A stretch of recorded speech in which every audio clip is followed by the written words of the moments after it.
I nearly died on an operating table, while my parents were off dancing at a concert, leaving my 15-month-old twins to starve alone in their cribs.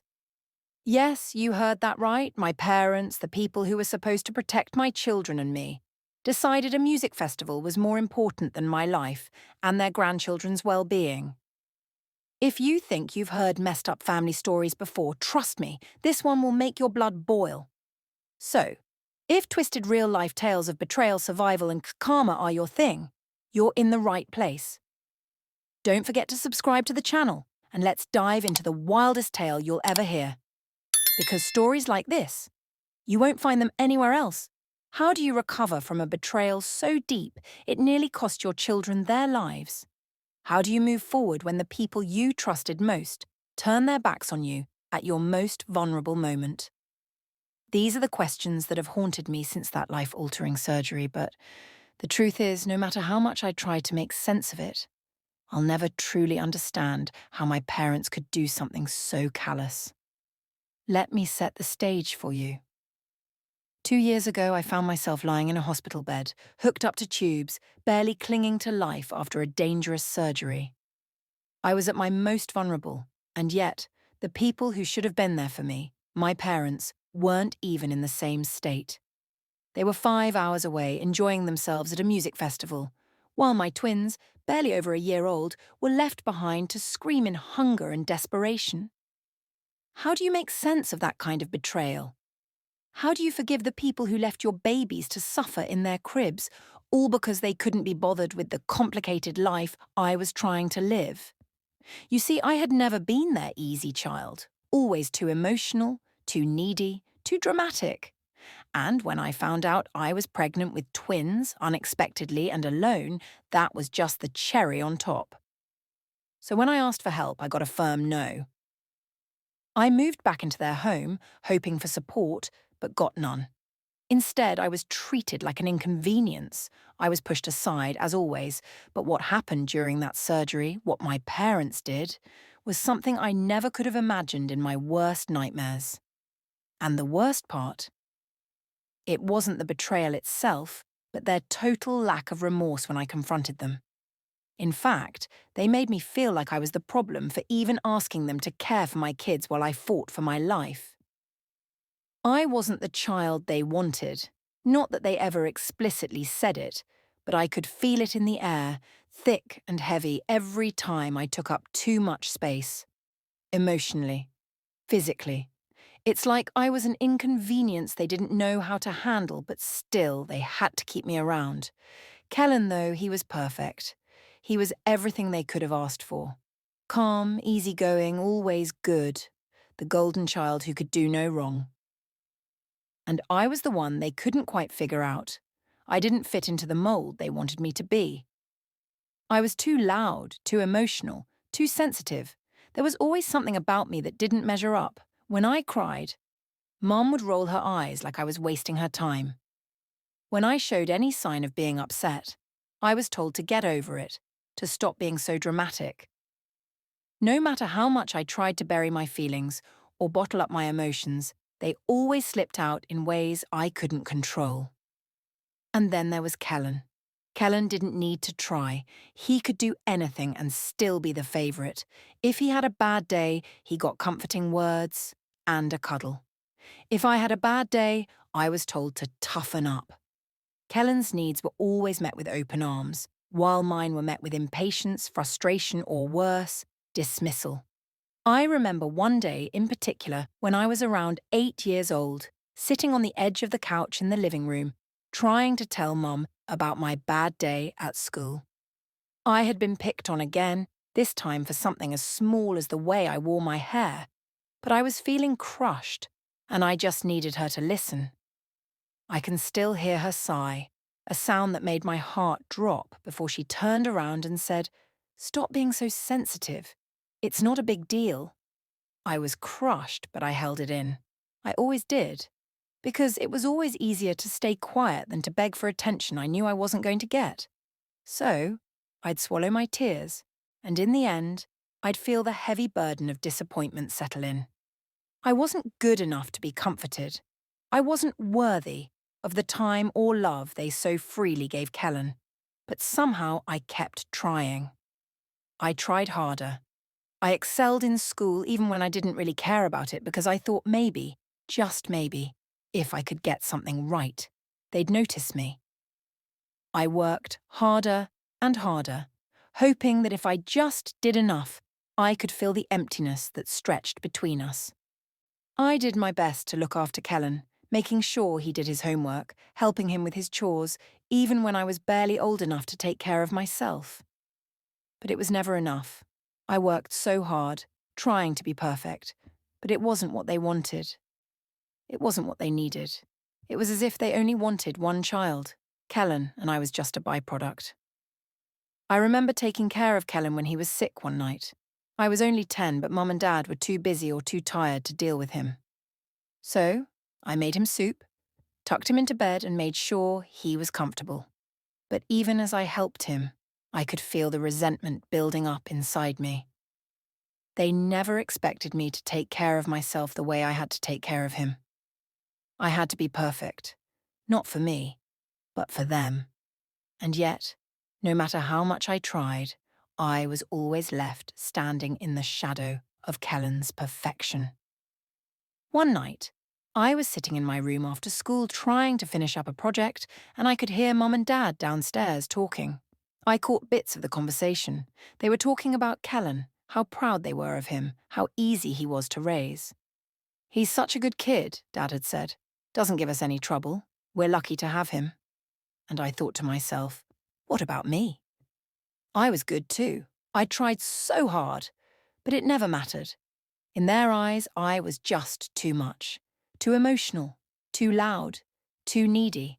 My efforts were never enough. I never earned the praise or love they so freely gave Kellen. No matter how much I did or how hard I worked, it was as if I didn't exist in the same way he did. And it wasn't just about Kellen. It was about the way they treated me, like I was a constant inconvenience. If I was sick, I had to deal with it on my own. If I was upset, I was told to get over it. There was no softness, no nurturing, just harsh words, eye rolls, and a general lack of concern. So, I became the quiet one. The one who never asked for anything, because I had learned early that if I needed something, it would only make things worse. And the more I withdrew, the more they seemed to forget I existed. Kellen, of course, was still the focus of their attention, but me, I was invisible. I tried to convince myself that I didn't care, that their lack of affection didn't hurt. But it did. Every day. The rejection cut deeper than I could ever put into words. The emotional neglect, the constant comparison to Kellen, it all led to one inevitable truth. I wasn't the child they ever wanted. I was the one who just couldn't fit into the life they had envisioned, but as much as they didn't want me, I had no choice but to be there. I had to survive in a world where I didn't feel loved, where I wasn't seen as worthy of their affection.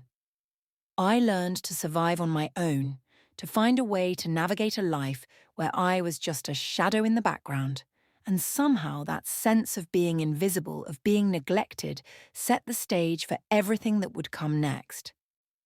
The abandonment wasn't just a physical act, it was something deeper, ingrained in every interaction, in every rejection, in every day that passed where I wasn't enough to make them notice me.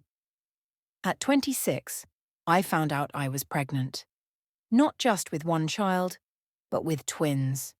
It wasn't planned, and truth be told, it wasn't wanted by the person who was supposed to be there beside me. The father disappeared the moment the reality set in. He left without a word, without even the decency to tell me goodbye. And there I was, 6 months pregnant, alone, scared, and uncertain about the future. It's a terrifying feeling, knowing that not only would I be carrying 2 little lives inside me, but I was completely on my own.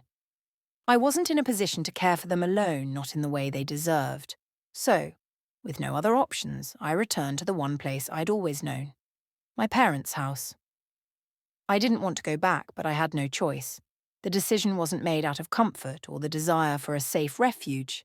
It was made out of desperation. The house I returned to, however, was nothing like I remembered. The moment I crossed the threshold, I felt it. The coldness, the distance. Nothing had changed. Their house was still the same in its sterile, unwelcoming atmosphere. And even though I was carrying their grandchildren, I was still treated like an outsider. The rules were made clear the minute I stepped inside. I wasn't welcomed back with open arms. No, it wasn't a warm embrace or a "we're here for you" moment. It was conditional, as it had always been. Just follow the rules, and you can stay, Mum had said, her tone as sharp as ever. She meant it. I had no room to be anything but the compliant daughter they'd always wanted me to be. The same daughter who had spent years trying to prove myself worthy, and now I had to live under their roof with the same expectation. No questions, no emotional support, just silent rules, like an invisible contract I had to follow to keep the peace. There were no offers of help, not emotionally, not financially. The house was cold, not just in temperature, but in spirit. No one asked how I was doing, how I was coping with the overwhelming news that I would soon be a single mother to 2 newborns. My parents didn't offer comfort, and they didn't offer any financial support either. I was expected to figure it all out on my own. Each day felt like I was walking on eggshells, trying to avoid conflict, trying to make sure I didn't upset the delicate balance of their rules. I remember one of the first conversations I had with Dad after moving in. I asked if he could help me get some baby items. A simple request, you'd think, but the response was icy. "We've already done enough for you," he snapped. "You're an adult now. Take care of yourself." So I did. I went through the pregnancy alone, not only without emotional support, but without the basics that should have been a given. My body was changing, growing heavy with the weight of 2 tiny humans, but the only thing that weighed on me more than my physical exhaustion was the emotional drain of trying to survive in this house where I didn't feel like I belonged. And then the twins arrived. It was a difficult pregnancy, full of complications that led to a premature birth. The twins were tiny, fragile, fighting for their lives in the NICU. As if the physical strain wasn't enough, I had to endure the loneliness of that sterile hospital room. I'd sit by their incubators for hours, praying for their survival, hoping they could make it, knowing that no one would be there to comfort me or celebrate their tiny victories with me. In those early days, I thought of the support I needed but didn't have. I needed a mother's touch. I needed someone to tell me it was going to be okay, but there was no one there. I didn't have anyone at my side to help me through this fragile, vulnerable time. It was just me and my babies trying to survive. When I brought them home, exhausted and emotionally drained, I had no reprieve. The silence in the house was deafening, and the cold detachment from my parents was unbearable. My mother didn't even glance in my direction when I walked in with my babies. She just turned back to whatever it was she was doing. There were no congratulations, no words of comfort. There was just the sound of the TV, the hum of the microwave, the unfeeling rhythm of their lives continuing on, as though nothing had changed. I was alone in a house full of people. But more than that, I was alone in a house where my very existence seemed to annoy them. I had to take care of my twins, the feeding, the diaper changes, the sleepless nights, and still there was no one to offer help. I did everything alone. The exhaustion was crushing. The weight of motherhood mixed with the emotional toll of being in a place where I didn't feel safe, didn't feel cared for. It was too much. But I kept going. I had to. There was no other choice. Every day felt like I was just surviving. I would sit with the twins, exhausted but determined, watching their tiny faces as they slept. I couldn't even enjoy these moments fully because I was constantly aware of the coldness in the house. There were no smiles from my parents, no, "You're doing great," or "We're so proud of you." It was just silence, cold, unwavering silence.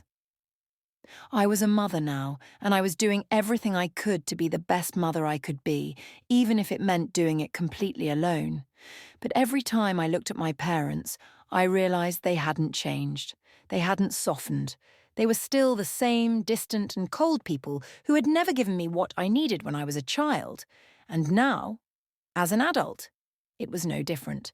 But the worst part, they didn't even seem to care. It started off as a dull ache, barely noticeable at first. I thought it was just the exhaustion catching up with me, the constant sleepless nights with the twins and the unending weight of my own emotions. But as the days passed, the pain in my abdomen grew worse. It tightened, then twisted, until I could hardly stand without feeling like I might crumble. My body was telling me something was wrong, but I didn't want to believe it. I couldn't afford to be sick. Not now. Not when I was barely holding everything together. But then one night, it became unbearable. The pain was so intense I could barely breathe, and I collapsed to the floor, clutching my stomach. My mind was a blur of panic and fear, but I knew something was seriously wrong. I needed help. My body had given out. I somehow managed to call for an ambulance, and by the time they arrived, I could barely speak. Everything was a haze. The sharp sounds of sirens, the sterile hospital smell, the fear gnawing at me as they wheeled me into the emergency room. I felt like I was slipping away from everything I knew. But there was only one thing on my mind as they prepped me for surgery. My babies. Were they okay? Had anyone checked on them? Were they safe? It wasn't until I was hooked up to IVs and waiting for the doctor to give me some kind of assurance that I pulled out my phone. My hands shook as I dialed my mother's number. I needed her now. I needed someone to tell me everything would be okay. But when my mum picked up, her voice was cold, distant, as always. Mum, something's wrong. I'm at the hospital. I need you to come to take care of the babies. I don't know what's going on, but they need you. There was a pause. I could feel the distance between us even through the phone, and then she replied, in that same tone she always used with me, as if I were inconveniencing her. We'll see what we can do. That was it. No concern, no urgency, no reassurance that she'd be there for me or for my kids. It wasn't a promise. It was a dismissal. And as I lay there, alone and scared, I realized with a sickening clarity that I wasn't just in a life or death situation. I was in a situation where my parents, the people who should have cared for me, were choosing themselves over me. As I was wheeled into surgery, the cold, sterile walls seemed to close in on me. I felt an overwhelming fear, not just for myself, but for my children. Would they be okay? Would they survive the hours I would be unconscious? I tried to quiet my racing heart, but there was no comfort in the fact that I might never see my babies again. And it was all happening because my parents couldn't even be bothered to help. I wasn't sure when I drifted off, but I remember the deep ache in my stomach and the fear that my babies were out there somewhere waiting for someone who never arrived. I awoke in a haze. The surgery was over, but I wasn't sure if the worst had passed. My body felt broken, but that wasn't the worst of it. My mind was still on my children. I was still terrified of what might happen next.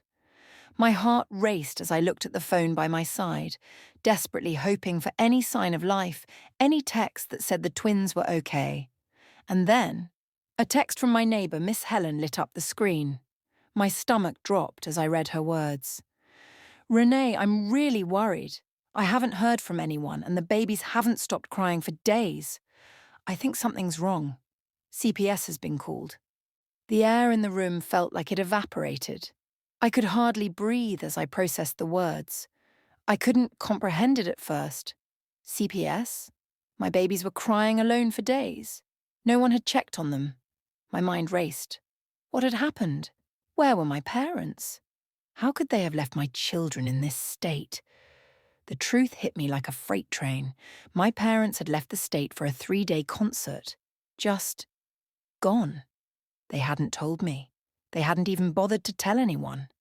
And there I was, unable to protect my children because I had trusted them. Trusted that they would care for their own flesh and blood.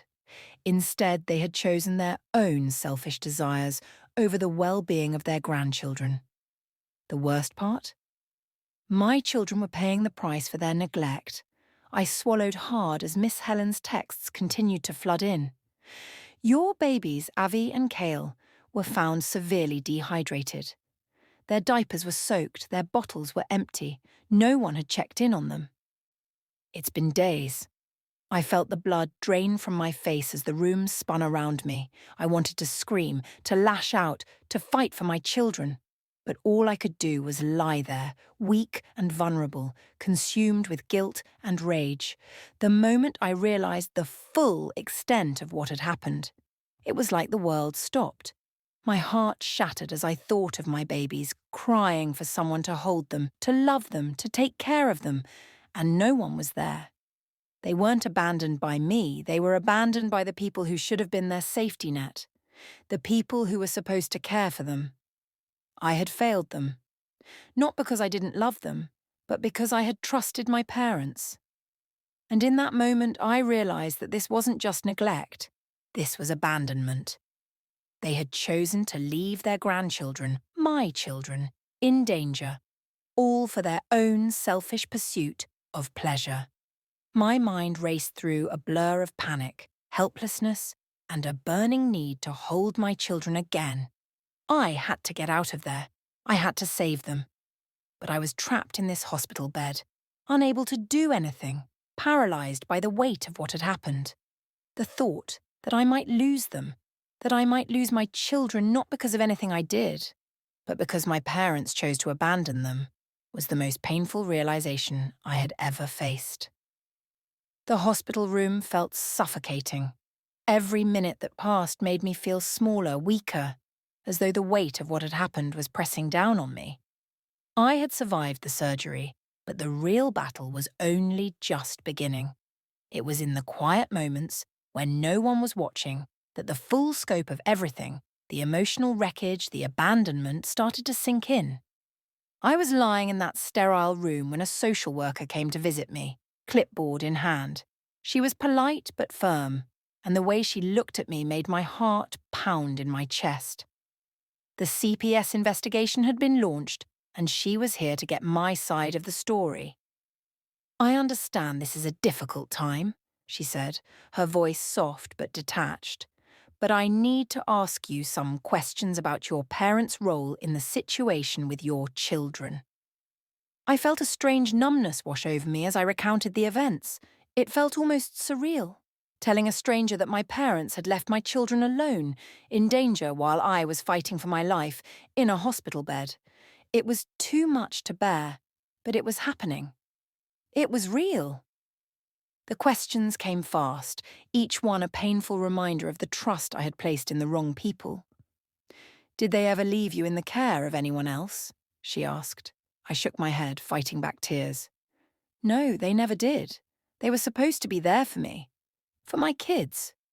The social worker made some notes, her face hard to read. She stood up after a while, gave me a brief sympathetic smile, and said, "I'll be in touch." I knew what that meant. The investigation was far from over, and the road ahead was going to be long, painful, and full of difficult decisions.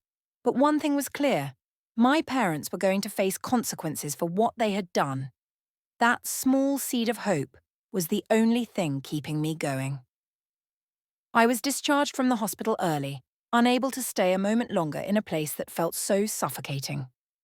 The first thing I did after I left those sterile walls was go to an emergency custody hearing. It was a blur of faces, voices, and paperwork, but the most vivid part of it was the judge's face, the furious look he gave when he heard about the neglect my children had suffered. He didn't mince words. "This is unforgivable. No child should be left in such a condition. Your parents are now under investigation for neglect and abandonment." It was a small victory, but it was a victory nonetheless. The judge's words echoed in my mind as I walked out of the courthouse, feeling like a heavy weight had been lifted, even if just a little. But it wasn't over. Not by a long shot. The moment I stepped outside those courthouse doors, I knew I had to make a clean break. No more contact with my parents, no more hoping that they would ever step up. They had shown me exactly who they were, and it wasn't a mother and father I could trust. It was toxic, it was unhealthy, and it was time for me to cut them out of my life completely. When I told them I was done, their response was exactly what I expected. My mother, always so quick to deflect responsibility, simply said, "You always make everything about you." It was as if the whole mess, the neglect, the abandonment, the harm they caused, was somehow my fault for expecting them to care for their own grandchildren. It stung, but I didn't let it sink in. I was done trying to reason with them. It was over. I moved in with Miss Helen a few days later. She was the neighbour who had called CPS, the one who had stepped in when no one else had. Her home was small but warm, full of the kind of love I had never known in my own family. It wasn't just a roof over my head, it was safety. It was the first time in years that I felt like I could breathe. I could relax. I could just be. Miss Helen was everything I needed and more. She stepped into the role of a loving grandmother figure for Avi and Kale, showering them with affection, making them feel safe, cared for. She had her own children and grandchildren, but she took me and my kids in like we were her own. I couldn't have asked for a better support system. With Miss Helen's help, I began to rebuild my life. I found a low-income housing program that would give us a fresh start. It wasn't much, but it was mine. It was ours. We had a place to call home, and that was more than I could have ever hoped for after everything that had happened. The days that followed were filled with small victories. Each time I looked at my children, I saw how much they had grown, how they had found stability in the chaos. Each time I caught a glimpse of Miss Helen sitting with them, reading them stories, playing with them, I felt the warmth of hope begin to blossom in my chest. I wasn't alone anymore. My parents had thrown me away. But in doing so, they had pushed me into the arms of people who actually cared. People who didn't just talk about love. They showed it. And that was all I needed to keep moving forward. I would make sure that my children knew what real love felt like. I would make sure they grew up knowing that family wasn't just about blood. It was about loyalty. It was about support. And it was about showing up when it mattered most. Miss Helen gave me that, and I would never forget it. Now, with each new step I took, I felt stronger. My journey was far from over, but I was no longer the scared, helpless woman who had once begged for help from her cold and distant parents. I had found my strength, my voice, and I would never let anyone, least of all my own flesh and blood, take that from me again. The thing about revenge, it's rarely planned. You think you're moving forward, focused on healing, on rebuilding what's left of your life, and then life throws a curveball. Sometimes, it's not the revenge you seek, but the consequences of someone else's actions coming back to bite them. Take Kellen, for instance. I couldn't have predicted that my golden child brother, the one my parents always favoured and protected, would end up in handcuffs. But when I got the call about his arrest for credit card fraud, I had to suppress a laugh. There had been a time when I would have felt sympathy for him, when I would have tried to help him out of trouble as I'd always done. But that time had passed. Kellen had always been the spoiled one, the one who could do no wrong in their eyes, no matter how many bad decisions he made. It was about time the real world caught up with him. My parents, of course, did what they always did. They bailed him out, pretending that his mess was just a phase he was going through. But what they didn't expect was how quickly their own financial security would start to unravel in the wake of Kellen's mistakes. You see, they had co-signed on his loan, a stupid, reckless decision that would soon come back to haunt them. Soon enough, the bills started piling up, debts they couldn't escape. The business that my father had run for years, the one that had always been his pride and joy, was suddenly in jeopardy. The landlord had finally had enough of his delays and constant excuses. The lease was revoked, and the business was forced to shut down. The doors that had once opened so easily for them were now slammed shut. Suddenly they were desperate. They came crawling back. just like they always had when things fell apart. I could see it coming, the inevitable phone calls, the long-winded apologies, the begging for help. They'd ask me to bail them out just like they always expected. But this time, I was ready. I wasn't the same Renee who had been emotionally neglected and discarded. I wasn't the same person who had spent her life jumping through hoops to gain their approval. I didn't answer their calls. I didn't return their messages. The truth was, I didn't owe them anything. Not anymore. But my silence wasn't enough for them. When they realized they weren't going to get their way, they turned to the one thing they knew best: smear tactics. I wasn't surprised when I saw it. A post on Facebook from my mother calling me ungrateful and airing all sorts of lies about me and my children. They painted me as the bad guy, as the person who had abandoned them, even though they were the ones who had abandoned me when I needed them most. It was the typical manipulation I'd always expected from them. But this time, I wasn't going to let it slide. In that moment, I felt a fire ignite in me. I wasn't going to let them control the narrative, not anymore. So, I hit back. Not with anger, but with the truth. I took a deep breath, opened Facebook, and posted a simple statement. They left my twins alone while I was in ICU and went to a concert. This is the truth. My parents abandoned me, and they abandoned their grandchildren when they needed them most. It was short, it was to the point, but it was the truth, and for the first time in my life, I felt free. I wasn't hiding anymore. I wasn't afraid of what they'd say about me. I had nothing to fear because I knew the truth would speak louder than any of their lies. The response was immediate. Within hours, my post had gone viral. Friends, acquaintances, even strangers from around the community started to share it. The outrage was palpable. People couldn't believe that my parents had been so callous, so selfish.